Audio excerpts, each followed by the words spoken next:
Siapa, Pak? Dengan senjata apa dipakai? Sama? Glock, Bapak. Glock juga. Itu Glock juga harus dikokang dulu ya? Dikokang dulu. Jadi Pak Efes itu melakukan kokang juga dengan 2 tangan?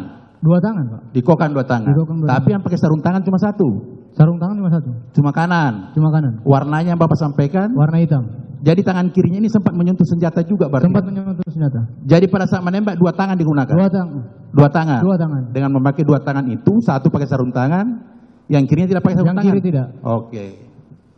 HS seperti itu juga? HS sama, Pak. Sama? Sama. Memakai 2 tangan menembak? 2 tangan juga. Yang 1 pakai sarung tangan, yang 1 tidak? Yang 1 tidak. Menurut pemahaman saudara, ketika dia pakai sarung tangan, untuk apa pakai sarung tangan? Saya tidak tahu, Pak. Sementara hanya memakai 2 tangan juga? Yang pakai sarung tangan kan Pak Efes. Ya. Bapak tanyakan ke Bapak Efes, bukan ke saya. Ya ini kan Bapak saksi di sini. Pak Efes nggak ada.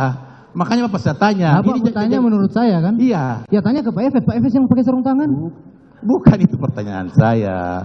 Pertanyaan yang mulia.